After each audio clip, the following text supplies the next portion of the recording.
completa? Sí. Okay. Bueno, vamos a empezar. Primero que nada, muchas gracias por el espacio para poder iniciar esta clase que va a ser sobre glóbulos rojos y también haciendo una introducción de lo que es el estudio de las anemias.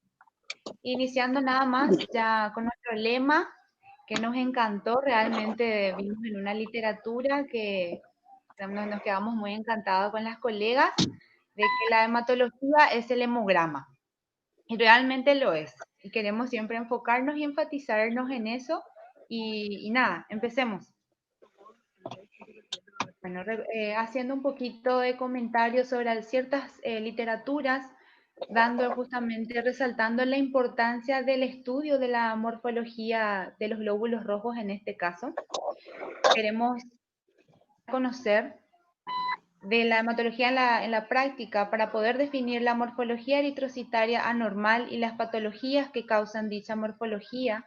Los contadores diferenciales automatizados no han reemplazado al ojo bien entrenado del profesional respecto a las sutilezas de la morfología de los eritrocitos. Por lo tanto, no hay sustituto para un frotis de sangre periférica que esté bien hecho, bien teñido, cuando se evalúa la morfología del glóbulo rojo. Esto lo dice Betty Ciesla.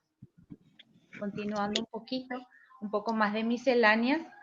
Para una cuantificación y evaluación correcta, mínimamente se deben revisar 10 campos aproximadamente, y esos 10 campos tienen que estar bien teñidos, tienen que estar bien distribuidos los glóbulos rojos de manera que no se encuentren o sea, que estén bien separados, tampoco ni muy próximos ni muy separados, haciendo entonces un buen juicio para determinar si hay anisocitosis, la variación de tamaño, si hay poiquilocitosis, que es la variación de la forma, y si están presentes, se procede a registrar y a cuantificar los cambios en el tamaño, la forma y el color a través de una escala numérica u observaciones cualitativas que son usadas para clasificar la morfología específica de los glóbulos rojos. No, déjame notar tú.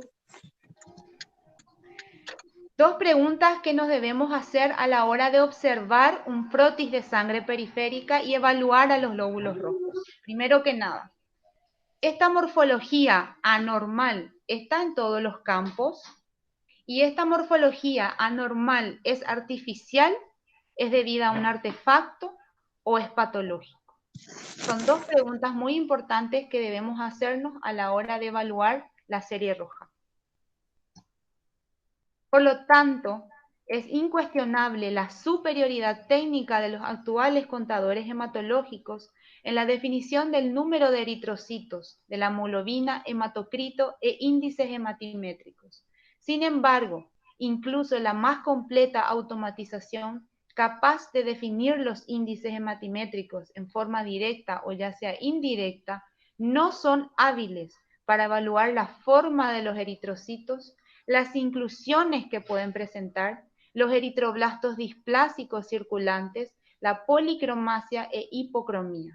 Entonces, existe la necesidad de un profesional bien entrenado y apto para diferenciar e interpretar los datos del contador hematológico y el frotis de sangre periférica. Lo dice Raimundo Antonio Gómez de Oliveira. Bueno, entrando un poquito ya en nuestro tema, ¿cómo vamos a estudiar el glóbulo rojo, ya sea teniendo o no datos cuantitativos del contador hematológico? Para poder interpretar las alteraciones morfológicas eritrocitarias, podemos hacer una clasificación en 4 grandes grupos. Alteraciones del tamaño, alteraciones de la forma, del color y a la presencia de inclusiones. Teniendo en cuenta estos 3 parámetros muy importantes para evaluar a los glóbulos rojos, que es tamaño, forma y color, primeramente volvemos a acordarnos de lo que nos dice la literatura de lo que es un glóbulo rojo normal. ¿Cuál es el tamaño del glóbulo rojo normal? Es de 6-8 micras. En caso de que tengamos un frotis de sangre periférica y lo queremos justamente medir el tamaño del glóbulo rojo, lo comparamos con el núcleo de un linfocito pequeño. ¿Cuál es la forma del glóbulo rojo? Es bicóncavo. Y el color, es decir, el contenido de hemoglobina que tiene nuestro glóbulo rojo es de color rosado, con las tinciones hematológicas que ya lo vimos anteriormente, y esto va a estar dado en un contador hematológico por los valores cuantitativos del HCM y del CHCM. Entonces, ¿cómo vamos a estudiar al glóbulo rojo? Vamos a ir desglosando un poquito de esos 4 parámetros que habíamos visto, es decir, el tamaño. Vamos a tener en cuenta primeramente el tamaño, correlacionando con los valores del BCM y del RDW. Es lo que primero nos va a definir si existe o no diferencia de tamaño, clasificar a las anemias desde el valor del BCM, ya sea en microcítica, macrocítica o normocítica, que lo vamos a ir viendo con posterioridad. También vamos a estudiar a este glóbulo rojo según la forma que presenta en el frotis de sangre periférica, cosa que justamente de ahí la importancia del frotis de sangre periférica, porque esto los contadores hematológicos no nos van a poder proporcionar. ¿Existe poiquilocitos dentro de ese frotis de sangre periférica? Por supuesto, también la evaluación del color, que va a estar dada por el contenido de hemoglobina, como ya había dicho, por el valor de HCM y CHCM. Y dentro de un frotis de sangre periférica, si existe o no la presencia de inclusiones. Desglosando de vuelta el tamaño de los glóbulos rojos, que va a estar dada por el valor del BCM que me va a proporcionar el contador. Esto me va a dar, si es que existe una variación de tamaño, entonces voy a tener anisocitosis. ¿Y cómo lo voy a traducir eso en un contador hematológico? A través del valor del RDW. Valores de RDW superiores a 14, 14.5 según el contador, ya me va a estar indicando una diferencia de tamaño en los glóbulos rojos. Entonces ya hay una anisocitosis. Y esto, a su vez, con el valor del BCM, con un BCM inferior a 80 femtolitros, me va a estar indicando una microcitosis. Valores de BCM entre 80 a 95 femtolitros, normocitosis o normocitos. Y valores de BCM superiores a 95 femtolitros en macrocitos o megalocitos. Bueno, y aquí tenemos un panorama tanto de poiquilocitos como de la anisocitosis. Tenemos en dos imágenes aquí la anisocitosis, una marcada anisocitosis, es una diferencia de tamaño. Esto lo podemos observar en un frotis de sangre periférica y vemos exactamente cómo existe una diferencia. No sé si se ve con mi cursor, creo que no se ve, no tengo el láser. Bueno, hacia Sí se mi ve, derecha. doctora. Bueno. Hacia mi derecha tengo una imagen en donde tengo una anisocitosis bastante marcada, hay una diferencia de tamaño en mis glóbulos rojos, y hacia mi izquierda ya tengo una miscelánea, tengo tanto diferencia de tamaño entre los glóbulos rojos, una diferencia de tamaño, tengo una variación en la forma de los glóbulos rojos. Vemos aquí poiquilocitos, dianocitos, dacriocitos, eliptocitos, y también vemos diferencia de color. Hay hipocromía y también hay inclusiones, como se puede ver aquí, también existe una punteado basófilo. Enfocándonos de vuelta en lo que es el tamaño, podemos apreciar primero que nada una microcitosis. Aquí vemos un ejemplo de una microcitosis. Vemos exactamente cómo existe estos glóbulos rojos son pequeños, existe una marcada anisocitosis con tendencia a microcitosis. Estos glóbulos rojos salen a la sangre periférica justamente porque, si recordamos la microcitosis y relacionamos con una anemia macrocítica, microcítica hipocrómica, probablemente por la deficiencia de hierro, por una ingesta insuficiente de hierro o por una pérdida, estos glóbulos rojos en búsqueda de hierro se empiezan a dividir, entonces salen en pequeños tamaños a sangre periférica. Esto es un ejemplo también de anisocitosis, pero de macrocitosis. Aquí vemos y comparamos en una de las imágenes con el núcleo de un linfocito pequeño, cómo existe diferencia, son glóbulos rojos más grandes. Aquí tenemos también abajo otra macrocitosis. Macrocitosis, también comparando con el núcleo de un linfocito pequeño. Siguiendo con el estudio del lóbulo rojo con respecto a la forma. Esto está traducido directamente en poiquilocitosis. Un ejemplo de poiquilocitosis que vamos a ir viendo, vamos a ir tocando los poiquilocitos, vamos a ir mencionando de acuerdo a los casos clínicos que vamos dando porque es un poco extenso y tampoco queremos hablar sobre cada uno de ellos. Entonces, en cada caso clínico vamos a ir tocando los poiquilocitos que acompañan para cada caso. Con respecto al color, lo vamos a clasificar según el valor de HCM, o sea, HCM en normocítico, con valores de HCM de 27 a 33 picogramos, también en hipocrómicos o acrómicos, y en policromasia o basofilia difusa. Bueno, aquí tenemos un ejemplo de hipocromía. Se puede observar unos glóbulos rojos vacíos, unos glóbulos rojos con un halo con prácticamente anillados, es decir, poco hierro. Y también, caso contrario aquí, una policromasia, o sea, con relación al color. Unos glóbulos rojos incluso hasta más grandes. Esto sabemos, la policromasia, sabemos que son restos de ARN ribosomal que son generalmente se disuelven con la coloración, por eso es observado así en el frotis de sangre periférica, un color grisáceo azulado. Bueno, el caso clínico 1 es la anemia microcítica y también cabe mencionar, ya me adelanto, en conjunto o concomitante también con un COVID positivo de pediatría. Dentro de la anemia microcítica también quiero mencionar, justamente como le estuve diciendo, el cambio de estos glóbulos rojos. Con respecto al tamaño, vamos a observar microcitosis. Estos microcitos son hematíes cuyo diámetro es inferior a 6 micras, su volumen es inferior a 80 fentolitros, casi siempre denotan escasez de hemoglobina.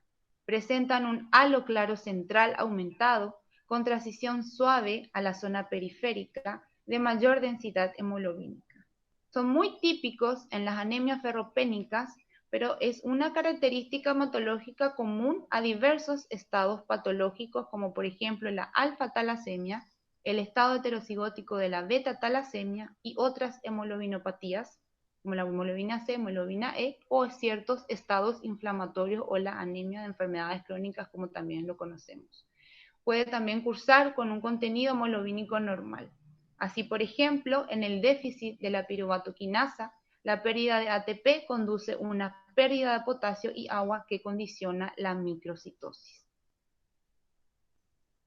Con respecto a los poiquilocitos que acompañan dentro de una anemia microcítica, tenemos los eliptocitos.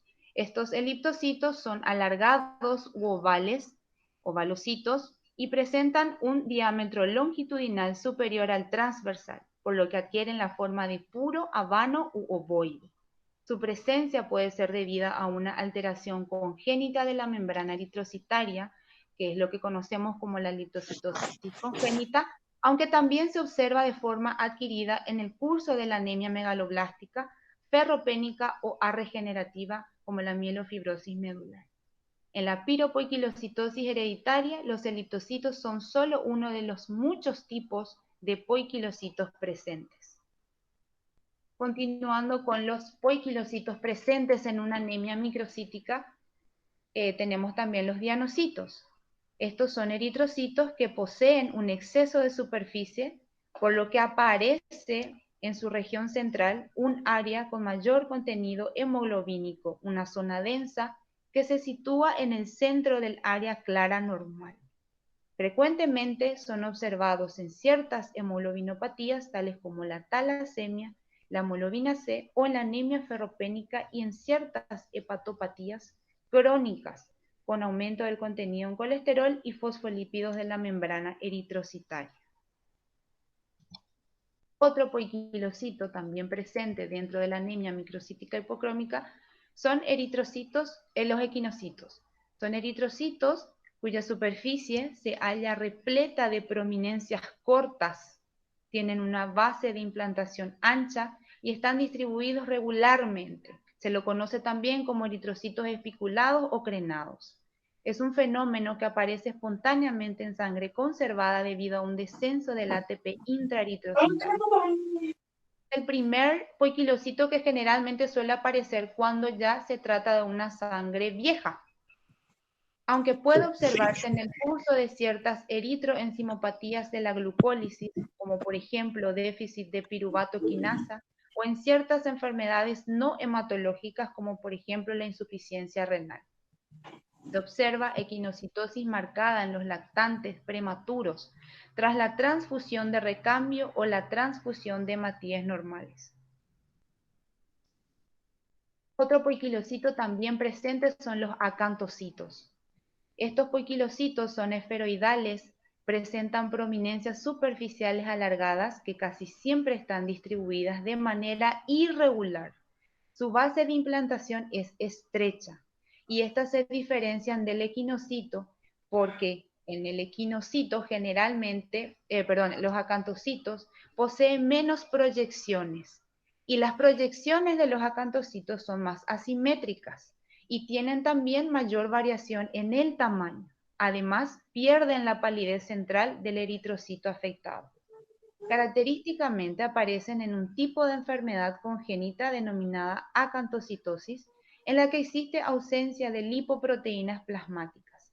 Asimismo, puede también observarse en el curso de la insuficiencia hepatocelular grave, poor cells. Otro poiquilocito también muy presente dentro de las anemias son los dacriocitos. Estos son eritrocitos con forma de lágrima o de raqueta y suelen observarse en los trastornos de la eritropoyesis, ya sea en la anemia megaloblástica, en la anemia ferropénica, en la talasemia y fundamentalmente en la fibrosis medular o mielofibrosis. Los leptocitos. Estos leptocitos son hematíes con una delgadez muy inusual, como en la deficiencia de hierro grave o en la talasemia, en las que las células pueden teñirse como anillos de membrana, con un poco de hemoglobina fijada y con áreas centrales grandes y casi sin teñir. O sea, es un pequeño halo fino, nada más, lo que se encuentra en estos leptocitos. Bueno, aquí tenemos nuestro caso clínico. Tenemos un paciente lactante menor masculino de 10 meses de edad con historia prehospitalaria de fiebre de 3 días de evolución previo a su ingreso de 3 a 4 picos diarios de 36.5 grados Celsius que cede con ingesta de paracetamol. Niega dificultad respiratoria, náuseas, vómitos, diarrea u otros síndromes. El paciente acude a un centro asistencial donde le realizan laboratorio, le realizan un hemograma cuyo informe es anemia microcítica hipocrómica, trombocitopenia y neutropenia, por lo cual le derivan a nuestro centro de mayor complejidad y con las preguntas pertinentes niegan nexo epidemiológico con cuadro respiratorio agudo y o gastroenteritis en el núcleo familiar. El examen físico, paciente lactante, menor masculino, luce pálido, activo también a estímulos, no se observan signos de dificultad respiratoria en la inspección, a la auscultación, ambos campos pulmonares sin particularidades, auscultación cardíaca normal, abdomen simétrico y no se palpa visceromegalia, buen tono y postura y se solicita otro laboratorio que retoma. Esto ya es nuestro hemograma y estos son los resultados que tiró el contador. Una hemoglobina de 6.8, hematocrito de 24.3, BCM 57, un HCM de 16, RW de 20.6 y en el frotis de sangre periférica que se observó una anisocitosis marcada de 3 cruces, microcitosis 3 cruces, poiquilocitosis como eliptocitos, una cruz, y hipocromía, 3 cruces. Con respecto a la serie blanca, 3.140 blancos, la fórmula leucocitaria, neutrófilos 25%, una neutropenia con valor absoluto de 2.256, linfocitos 65%, monocitos 10% y linfocitos reactivos 15%, plaquetas 120.000. Como observación en el frotis de sangre periférica, neutrófilos hiposegmentados pseudopelger desgranulados.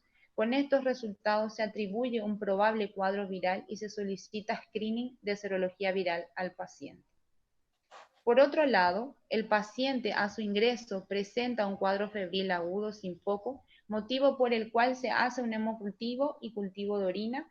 Se solicita hisopado nasal para SARS-CoV-2 por protocolo y el paciente sigue febril por 48 horas. Se añade a todo esto un cuadro de diarrea sin estrías de sangre. Finalmente, días posteriores retorna el resultado positivo para COVID. Y esto es lo que nos da el frotis de sangre periférica, que gracias a la observación del frotis de sangre periférica se puso esta observación a un cuadro viral y bueno, finalmente dio COVID positivo. Y aquí podemos apreciar. Voy a hablar primeramente sobre la serie roja, pero luego también voy a enfocarme un poquito con respecto a la morfología de los lóbulos blancos, que es muy característico. Bueno, en los lóbulos rojos podemos ver una marcada anisocitosis de 3 cruces, se puede ver perfectamente, y también la hipocromía bastante marcada. Con respecto a los lóbulos blancos, se pueden ver aquí, apreciar perfectamente los linfocitos reactivos, unos linfocitos de tamaño mediano, en donde vemos el citoplasma muy, muy basófilo, de tipo, creo que es tipo Downey tipo 2, me dice aquí la autora. El núcleo es grumoso y es muy característico de los linfocitos reactivos. También vemos los neutrófilos, que se pueden observar perfectamente, unos neutrófilos desgranulados y hiposegmentados, tipo pseudopelger. Un poquito más de lo que es la morfología en este niño. Estos neutrófilos tipo enclamping, desgranulados, hiposegmentados, y también sus linfocitos reactivos tipo plasmocitoide. Un poquito más de su morfología, unos linfocitos muy característicos, unos linfocitos reactivos muy llamativos.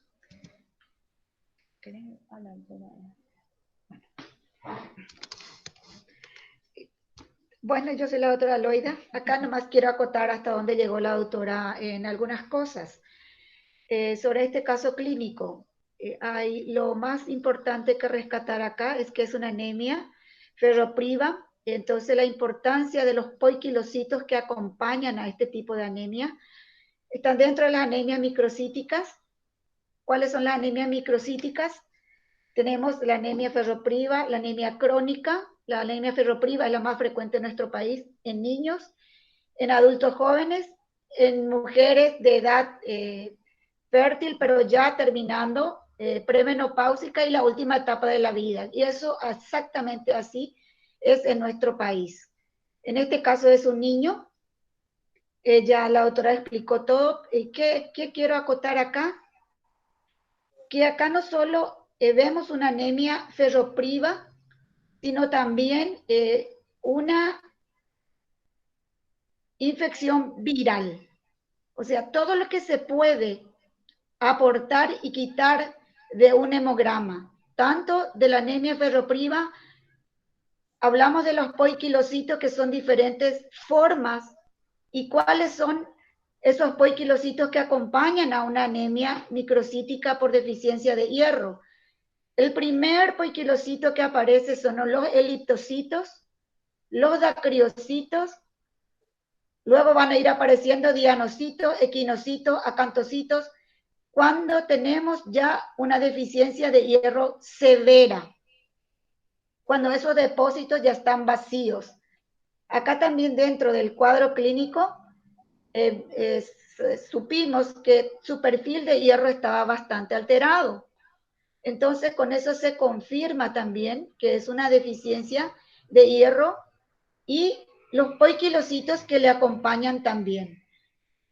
Pero lo importante acá rescatar es, así como les dije, que dentro de un hemograma con una clasificación de una anemia microcítica, ¿y por qué decimos ferropriva? Por los poiquilocitos que le acompañan, que también fue corroborado con el perfil de hierro, y no solo una deficiencia de hierro, sino teníamos también una leucopenia, una linfocitosis marcada, y en esa morfología había linfocitos reactivos que nos indica una infección viral generalmente, son linfocitos activados, transitorios, pasa esta infección y esto vuelve a la normalidad. Entonces la importancia del hemograma, la observación del frotis, saber algo más de la clínica del paciente es súper importante. Entonces, lo que queremos es como anemia o como glóbulo rojo es tan extenso, entonces con los casos clínicos nada más ir presentando cómo es importante el estudio correcto de los glóbulos rojos, desde del tamaño, forma y color. El tamaño, como ya dijo la autora, ya vimos. Entonces, ¿cómo saber ese tamaño? Comparando, si tenemos el hemograma, los índices, ahí ya sabemos. Pero si no tenemos esos índices, ¿con qué vamos a comparar? Con el núcleo linfocito pequeño. Luego la RDW, que nos da la anisocitosis, el HCM, que es el contenido de la hemoglobina. Entonces, con esos datos cuantitativos, vamos teniendo y imaginándonos qué es lo que ya vamos a encontrar en nuestro frotis. Si nuestro HCM nos habla del contenido de la hemoglobina, entonces con eso ya nos predispone qué vamos a encontrar en nuestro frotis e ir clasificando en nuestra anemia. Entonces le dejo continuar a la autora.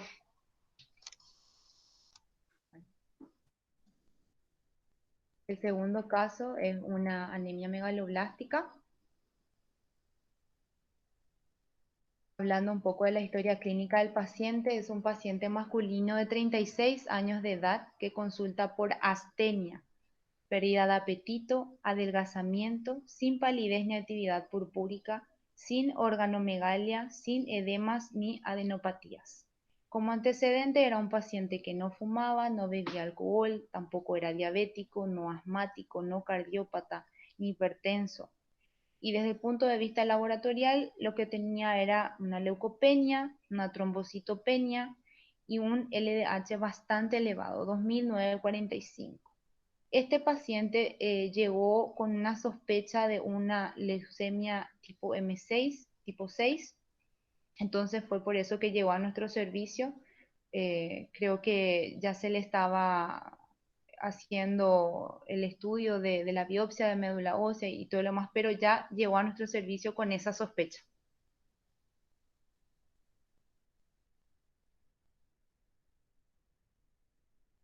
En cuanto a los hallazgos laboratoriales en nuestro servicio, una hemoglobina de 6.8, un hematocrito de 20%, unos índices hematimétricos con un BCM de 102, un HCM de 34 y un CHCM de 34. Con respecto a la anisocitosis, un AD de 25.3 y reticulocitos de 1.2. En cuanto a los glóbulos blancos, 2110, neutrófilos 40%, linfocitos 51%, monocitos 2, EO 2%, callado 2%, metamielo 2 y mielo 1%. Las plaquetas 80.000 y en la morfología de la serie roja se pudo observar una anisocitosis marcada, poiquilocitosis, macroóvalos, megalocitos, dacriocitos, muy marcados. También una policromasia de una cruz y las inclusiones como el punteado basófilo y cuerpos de Howell-Hall. Entonces, dentro de los hallazgos morfológicos que habíamos mencionado, tenemos el cuerpo de Howell-Hall, en el frotis de sangre periférica y también una desviación hacia la izquierda, como por ejemplo en callados, y también lo que cabe recalcar que tenía también neutrófilos hipersegmentados, como también eso es en la serie blanca. Y con respecto a la serie roja, retomando de vuelta, unos macroóvalos muy característicos, y así como también las inclusiones como el punteado basófilo. Esto es el frotis de sangre periférica de nuestro paciente y vemos realmente una marcada anisocitosis con estos lóbulos rojos grandes, estos lóbulos rojos con policromacia y también unos megalocitos.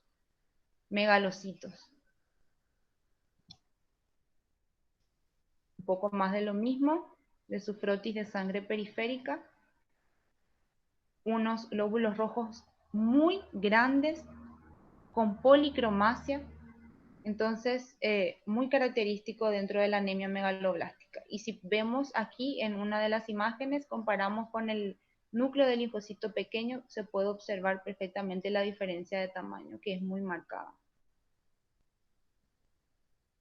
Con otros estudios laboratoriales se pudo constatar urea normal, creatinina también, electrolitos, calcio, fósforo, magnesio normal, pero la bilirrubina total estaba alta a expensas de la indirecta.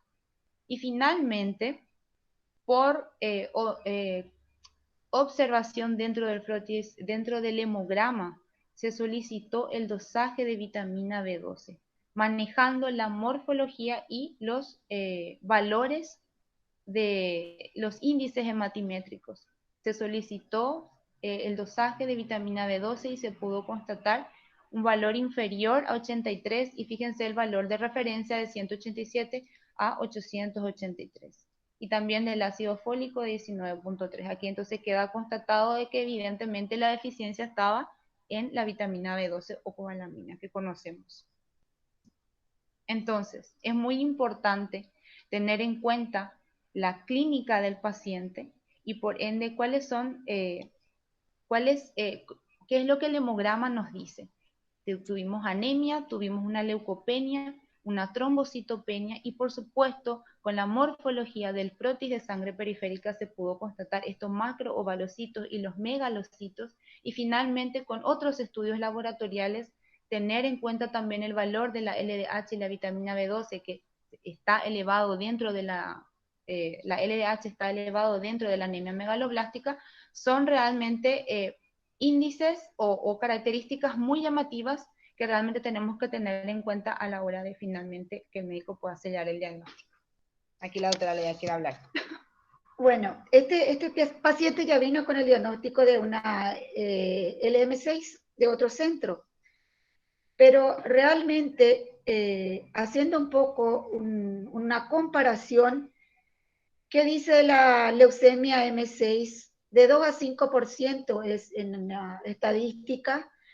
¿Y qué habla de la morfología?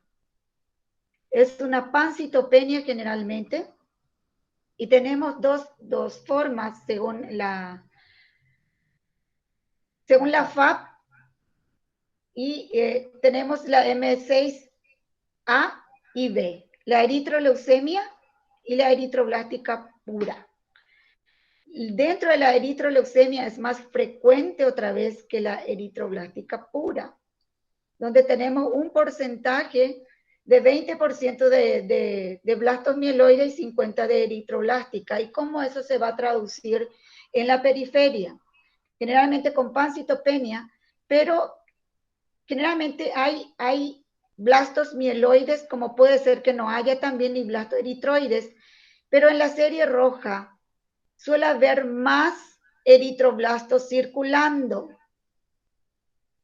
Puede ser que haya o no haya blastos, así como ya le mencioné. Pero si fuera una eritroblástica pura, esos eritroblastos circulando, los normoblastos u otras formas más jóvenes generalmente se observan en la periferia. Entonces, esto es lo que realmente nos llamó la atención, que había dentro de la serie granulocítica más iba a una morfología de una deficiencia de ácido fólico y vitamina B12, como ya se habló, la morfología es macroóvalo, que habla la literatura, megalocitos, y todos los neutrófilos eran hipersegmentados, cosa que no va con una leucemia mieloide. Y también los otros elementos eran grandes, por ejemplo, una banda grande, un promielocito gigante. Entonces son cosas que me llamó la atención, que llamaba la atención, y acá que estábamos frente a qué? A una leucoeritroblastosis, o a cuando esa deficiencia se llega a piso, y a un aborto medular. La literatura habla cuando se tiene hemoglobina de 6 y hematocrito de 20, generalmente se está frente a un aborto medular donde la médula expulsa casi todo y se tiene una pancitopenia con leucoeritroblastosis, ¿verdad? Que es lo que veíamos en la morfología, pero nos llamó más la atención de que esta morfología era más sugestiva a una deficiencia de ácido fólico que a una leucemia aguda. Y también en este sentido es muy importante la historia clínica del paciente, que probablemente no se tuvo muy en cuenta, porque un proceso agudo es muy diferente que un proceso crónico que se va a tener en la deficiencia de ácido fólico y vitamina B12. El ácido fólico realmente suele ser más rápido otra vez que la vitamina B12. La vitamina B12 lleva un proceso mucho más largo. Y son cosas que realmente hay que tener en cuenta. Todo eso importa en el momento de mirar y observar un hemograma. Volvemos a cómo la morfología puede ir cerrando diagnósticos si lo sabemos interpretar. Los poiquilocitos que le acompañan una vez más y las inclusiones. Entonces, acá como esta deficiencia de vitamina B12 y ácido fólico actúan para una mitosis correcta, entonces tenemos como producto elementos grandes con resto de esa mitosis anómala adentro, que son las inclusiones que se veían, punteado basófilo, cuerpo de Howell-Holly, etc. Entonces, la importancia de manejar los poiquilocitos, en qué patologías se pueden observar y lo que acompañan a cada patología. Eso es importantísimo manejar. Entonces, la persona que está haciendo un hemograma, en la hora de clasificar esa anemia con los índices hematimétricos, luego, entonces, ir a la morfología, mirar la morfología, qué deformaciones o qué poiquilocitos se tiene, más las inclusiones.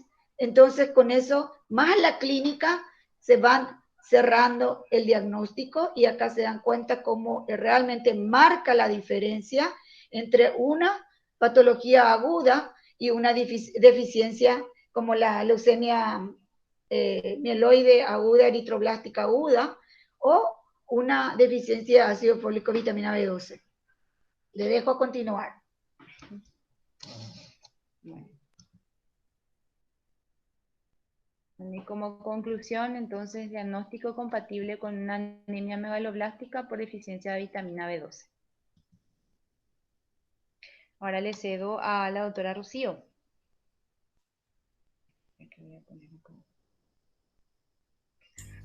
Bueno, ahora vamos a hablar del caso clínico número 3.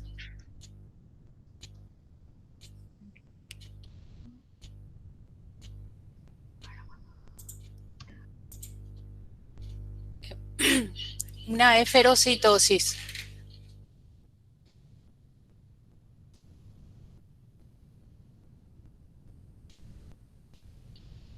Bueno, los eferocitos presentan forma redondeada, son de pequeño tamaño, están intensamente coloreados y carecen del aclaramiento central. A pesar de su escaso diámetro, no son microcitos, ya que su volumen es normal y conservan el mismo BCM que los hematías normales. La causa más frecuente de eferocitos es la hereditaria, en la que existe un pequeño porcentaje de eritrocitos esféricos, debido a un defecto congénito de la membrana eritrocitaria. alteración estructural de la anquirina, la banda 3 o de la proteína 4,2. En la ictericia hemolítica constitucional y después de la esplenectomía y en otras anemias hemolíticas, especialmente en las autoinmunes, en la incompatibilidad ABO materno-fetal, en las quemaduras severas, en las anemias microangiopáticas, la hemoglobinuria paroxística, la anemia hemolítica inducida por drogas y por toxinas bacterianas.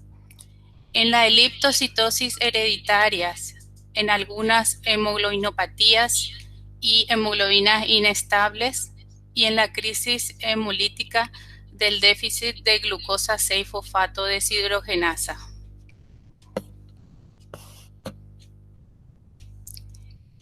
Podemos encontrar eritrocitos pinzados. Son eritrocitos con un estrangulamiento o pinzamiento que les confiere la forma de champiñón. Se observan en la esferocitosis hereditaria, donde coexiste con los esferocitos en aquellas formas debidas al déficit de banda 3. Su presencia constituye un criterio importante para establecer el diagnóstico de esferocitosis hereditaria. Aquí podemos ver unas láminas con la presencia de esferocitos a mi izquierda y a la derecha los eritrocitos pinzados.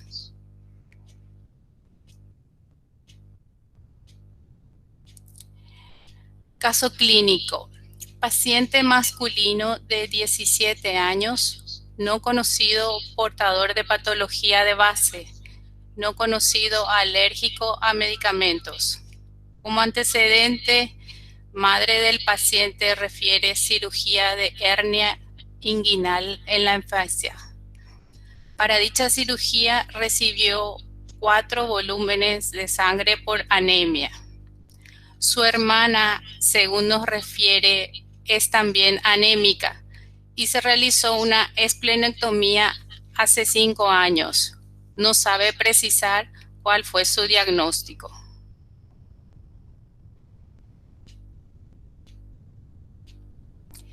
Se traslada de urgencia a IPS central, donde es evaluado por el servicio de hematología, quienes solicitan test de Coombs, el cual retorna negativo, por lo que se indica transfusión de glóbulos rojos.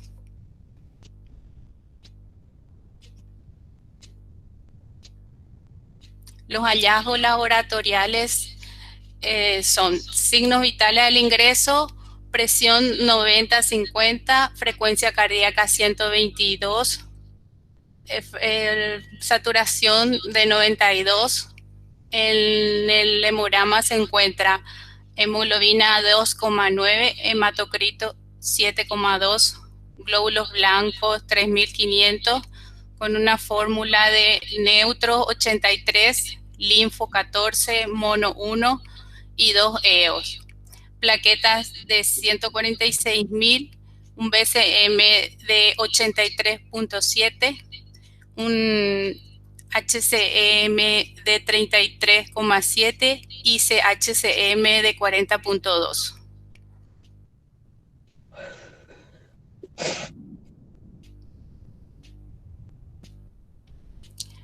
Aquí podemos observar la comparación entre los resultados obtenidos del paciente, el segundo familiar y el tercer familiar. Podemos ver la hemoglobina, cómo va aumentando con el tratamiento, de 2,7 a 6, 6,6, 7,5. Lo mismo en el segundo paciente, de 2,4, 5,5, 9,2. Y en el tercer paciente, 3,5, 5,9 a 9.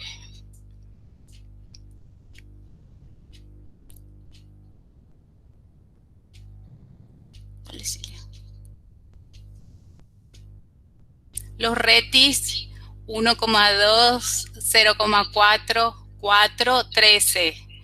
En el segundo paciente, los retis van de 1 a 6 a 11 y en el tercero 0,5, 4, 11.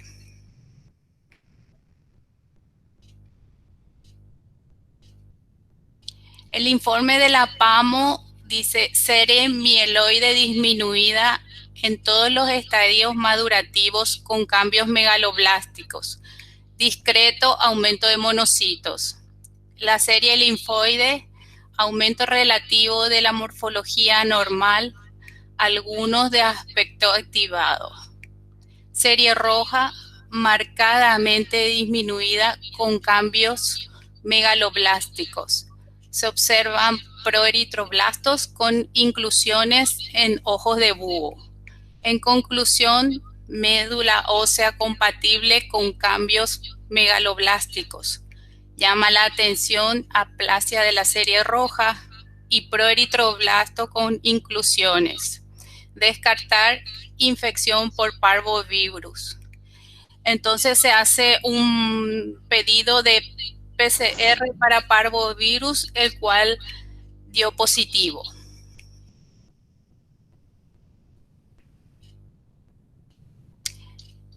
Diagnóstico final, esferotitosis hereditaria probable.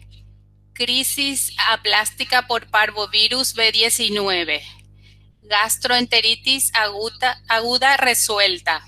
Megaloblastosis por deficiencia de ácido fólico.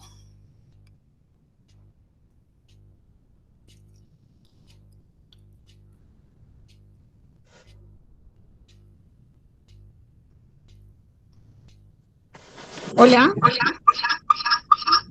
Bueno, Hola, te escuchamos. aquí yo quiero hacer una acotación otra vez. Bueno, como ya vimos que era una esferocitosis hereditaria, ¿qué es lo que vamos a tener en una esferocitosis hereditaria? Era una crisis hemolítica. ¿Cómo van a estar los reticulocitos? Súper alto. Acá, de entrada a la clínica, no sabíamos. Pero, ¿cómo pensamos que podría ser una esferocitosis hereditaria? Por la presencia de esferocitos en sangre periférica.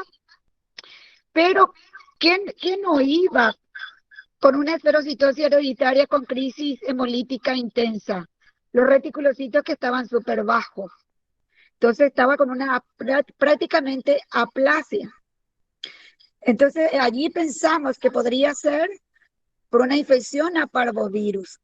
O sea, otra vez, como la morfología, más sabiendo la clasificación de una anemia, por los índices hematimétricos, más si es regenerativa o arregenerativa, que son los dos puntos importantísimos a tener en cuenta en la hora de evaluar una anemia, por los índices hematimétricos, por el tamaño y por el valor de reticulocitos, si es regenerativa o arregenerativa. Acá en el contexto de que es una anemia normocítica, tendría que ser hemolítica y con los reticulocitos súper altos.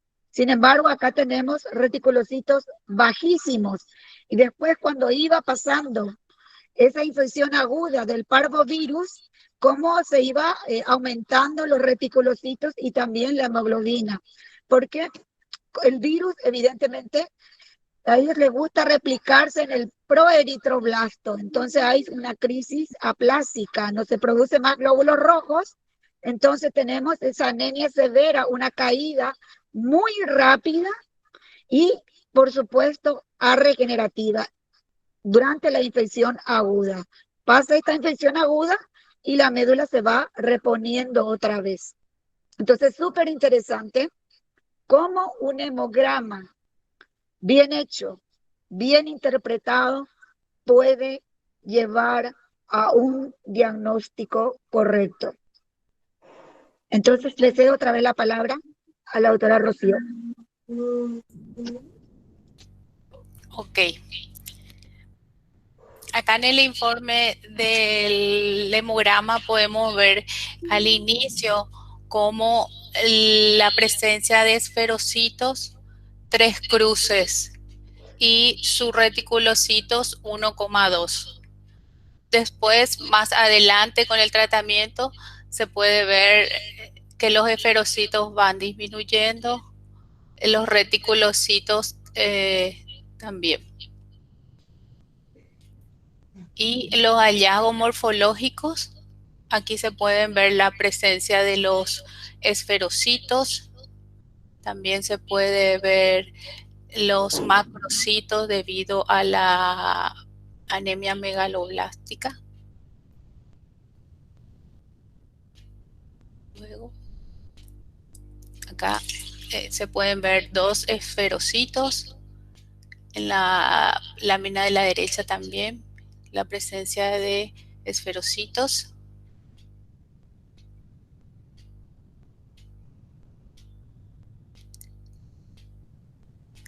El resultado del hemograma. Glóbulos blancos 5.600. Hemoglobina 7,5. Hematocrito 25. Y en el frotis anisocitosis 3 cruces, poiquilocitosis 3 cruces, policromasia 3 cruces, equinocitos, esferocitos 2 cruces, punteado basófilo y células pinzadas.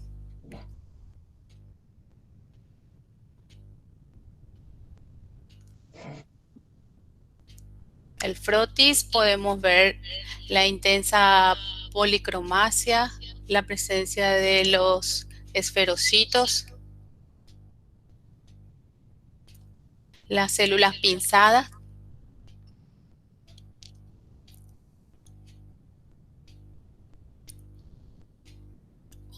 Otra lámina del mismo, la presencia de los esferocitos abundantes, eritroblastos. Bueno, eso es todo con respecto a este caso.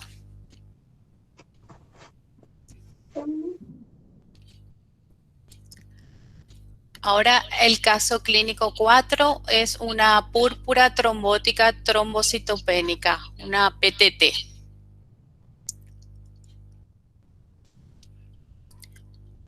En las anemias hemolíticas mecánicas podemos encontrar a las anemias microangiopáticas, a las anemias por prótesis valvulares o enfermedades de grandes vasos y a las traumáticas, hemoglobinuria de la marcha y otras anemias hemolíticas por impacto mecánico externo.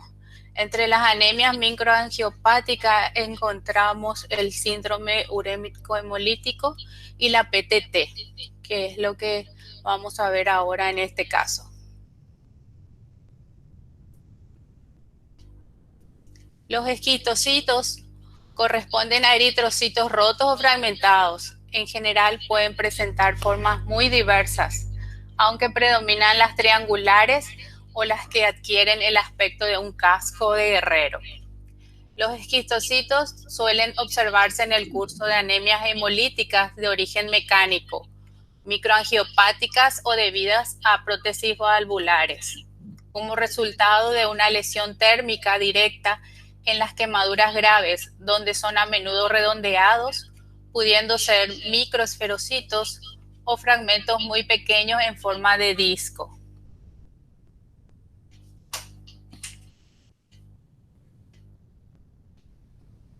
Aquí podemos ver 3 láminas, la presencia de esquistocitos, hematíes fragmentados de tamaño muy pequeño, así como también algún acantocito en una paciente portadora de prótesis valvular.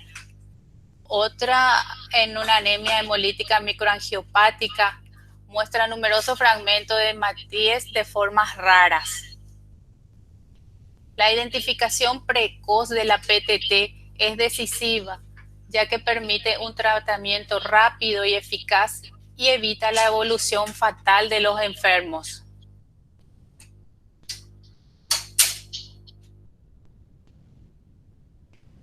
También podemos encontrar queratocitos. Son eritrocitos maduros que presentan dos proyecciones citoplasmáticas en forma de espícula que se parecen a cuernos o en forma de casco.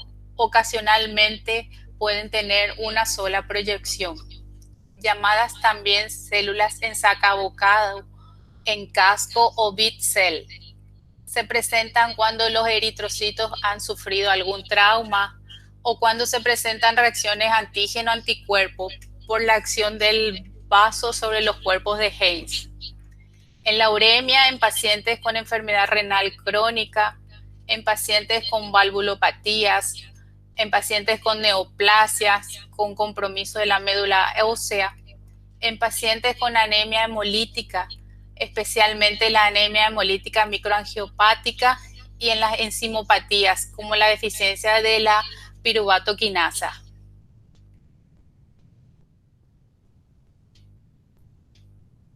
Aquí podemos ver ejemplos de queratocitos en sangre periférica.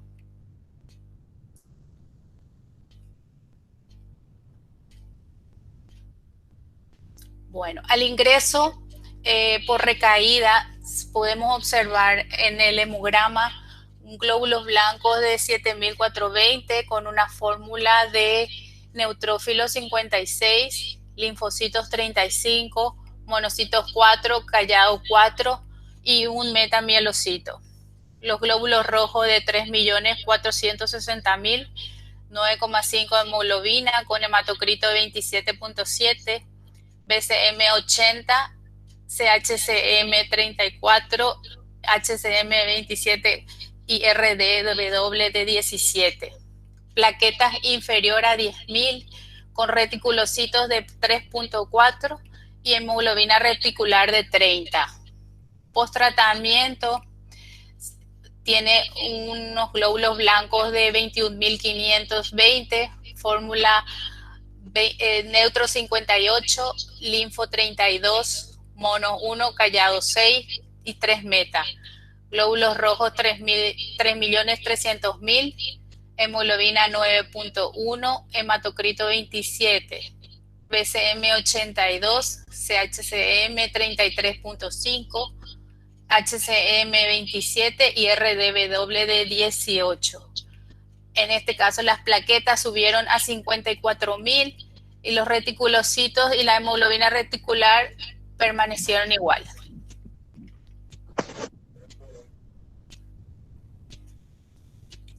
En el frotis se pudo encontrar anisocitosis 2 cruces, microcitosis 2 cruces, poiquilocitosis con esquistocitos 3 cruces, esferocitos y policromasia.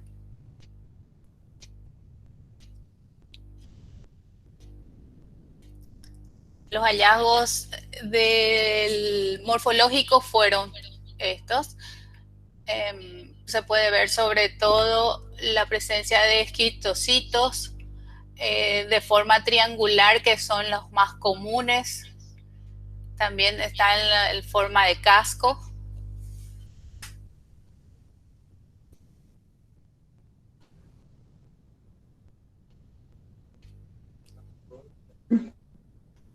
Bueno, el caso clínico número 5 de drepanocitosis.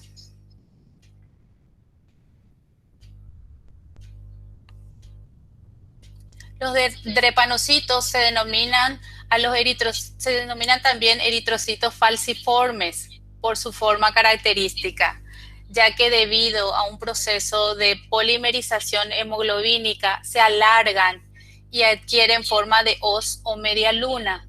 Su aparición es propia del estado homocigoto de la hemoglobinopatía S, y su número aumenta si la sangre se expone a condiciones anaeróbicas o a agentes reductores. Las células falciformes se encuentran de forma prácticamente constante en las extensiones de sangre recién extraída de los adultos homocigotos para la hemoglobina S. Sin embargo, las células falciformes están por lo general ausentes en los neonatos y son raras en los pacientes adultos con un porcentaje elevado de hemoglobina F.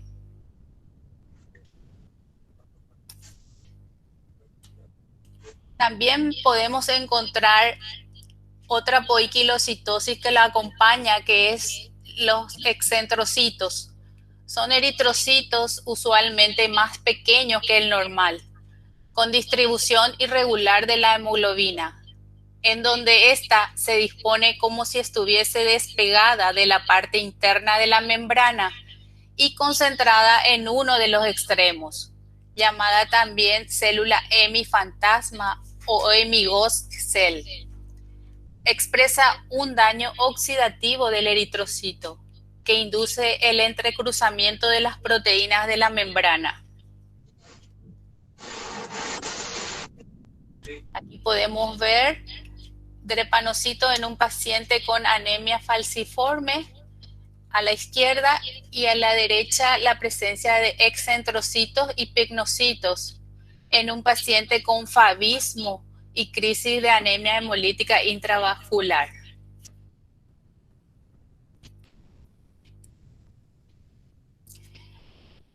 La historia clínica es un paciente femenino de 6 años con episodios de crisis de dolor en tórax, piernas, cráneo y maxilar superior e inferior, requiriendo internación y tratamiento con analgésicos. A la exploración del tórax, dolor de pecho, tos, dificultad para respirar y fiebre. Piernas y maxilares, osteonecrosis y úlceras.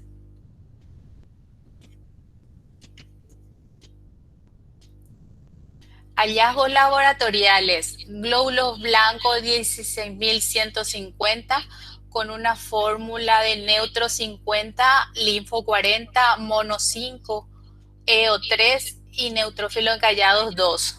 Glóbulos rojos de 2 millones, hemoglobina 6,6, hematocrito 18,9, BCM 94,5, HCM 33, CHCM 34,9 con una RDW de 23,9. Reticulocitos del 45% y una hemoglobina reticular de 32,3 con plaquetas normales.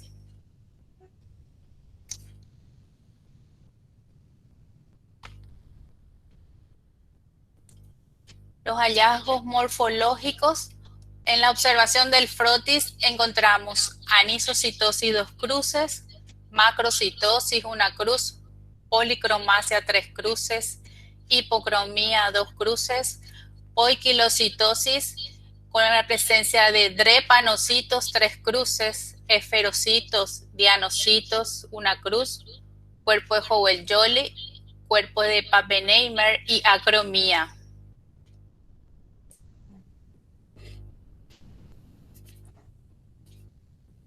Al microscopio pudimos observar estas láminas con la presencia de drepanocitos.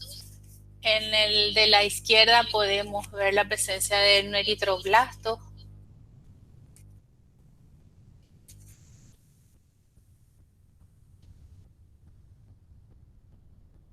Esta es otra lámina intensa de drepanocitosis. Podemos ver la presencia de drepanocitos, cuerpo de Howell-Jolly, eritroblastos, acromía y dianocitos.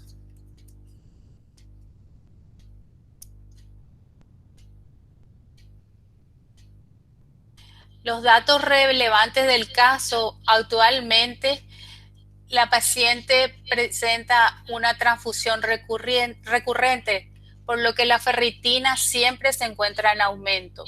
La saturación de transferrina elevada. Tratamiento con quelante de hierro vía oral. Tratamiento con hidroxiurea.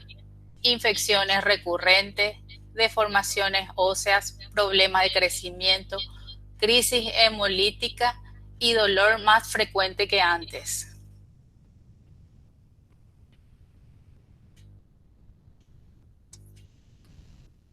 Bueno, eso es todo.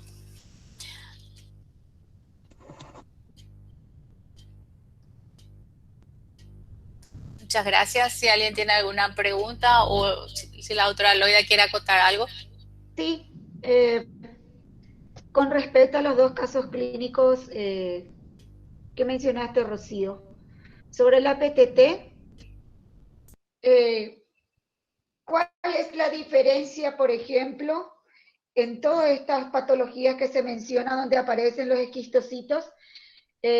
Justamente como venimos hablando, que las diferentes formas o poiquilocitos, al interpretar correctamente con la clínica, va cerrando diagnóstico. Y cómo también podemos hacer la diferencia entre una PTT, una SUH, la presencia de esquistocitos por daño mecánica en los casos de válvulas, que hay consumición de plaquetas por los trombos que se forman en una PTT. Entonces vamos a tener trombocitopenia, una anemia, hemólisis y trombocitopenia. Sin embargo, en una donde hay esquistocitos, la presencia también de esquistocitos, pero que es por falla mecánica, las plaquetas están normales. Entonces, en toda hemólisis, ¿qué puede estar presente? Los esferocitos, por ejemplo, que le están acompañando. Pero el que cierra el diagnóstico acá es el esquistocito. En una SUH podemos también encontrar esquistocitos, podemos también tener trombocitopenia, pero más de los esquistocitos, también vamos, como hay más daño renal, también puede acompañar equinocitos y acantocitos. Entonces, la importancia de los poiquilocitos cerrando o acompañando diagnóstico. En primer lugar, reconocer esos poiquilocitos, descartar que sean artefactos, relacionando con la clínica y en el contexto del hemograma, hacer la cuantificación para orientar a un diagnóstico correcto. Y en el último caso, más de lo mismo, en el caso de una drepanocitosis hereditaria, que son los drepanocitos, son los que cierran el diagnóstico en este caso. Entonces, nada más que eso, volver a acotar, en este caso, nuestro gol estándar o el poiquilocito que cierra el diagnóstico es el drepanocito. ¿Y qué hay alrededor?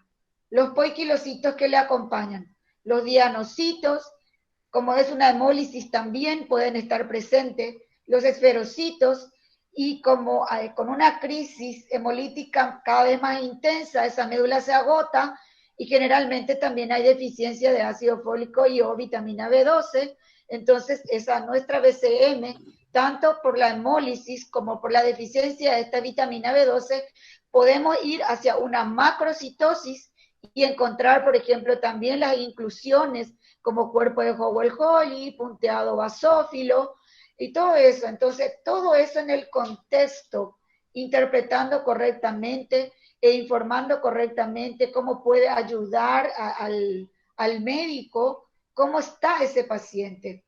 Entonces, con esto también se cierra y más se confirma que hemograma bien hecho, bien interpretada, es hematología. Entonces, el bioquímico que está frente a un contador y que después tiene que interpretar esos valores, también es importantísimo tener la clínica del paciente para que podamos cerrar nuestro informe de manera más correcta. Con esto creo que cerramos a través de estos casos clínicos. Entonces, dar la importancia de un informe correcto, del reconocimiento de estos elementos, de las diferentes formas, tamaño y color, para dar un informe certero, ayudando al médico a encontrar el diagnóstico correcto de su paciente. No sé si hay algunas preguntas.